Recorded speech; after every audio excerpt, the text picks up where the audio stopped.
கர்த்தருக்கு பிரியமானவர்களே, வேதாந்தத்திலே லூக்கா 8வது அதிகாரம் 22 25 வரை ஒரு சம்பவம் இருக்கு.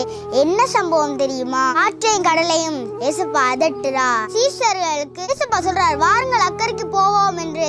சீஷர்கள் கப்பல் ஏறி இருந்து இந்த சைட்ல இருந்து அந்த சைட் வரையும் போகும்பொழுது சுழல் காற்று அடித்தது, அலையும் மோதினது. சீஷர்களுக்கு பயம் வந்துட்டு ஏசப்பா பின்னாடி நித்திரை செய்து கொண்டிருந்தா ஏசப்பா போய் எழுப்பினாங்க. ஐயரே ஐயரே, நாங்க மடிந்து போது உமக்கு கவலை இல்லையான்னு கேக்குறாங்க. ஏசப்பா எழுந்து நின்று ஏசப்பா காற்றையும் கடலையும் பார்த்து, இறையாதே அமைதலாயிரு என்று சொன்னார். காற்றும் கடலும் ஏசப்பாக்கு கீழ்ப்படிந்தது. எனவே கர்த்தருக்கு பிரியமானவர்களே, இந்த சீஷர்களை போல நீங்களும் பயப்படாதீங்க, நீங்க விசுவாசிங்க, ஏசப்பான் கூடவே இருக்கிறார் என்று ஒரு வசனம் இருக்கு.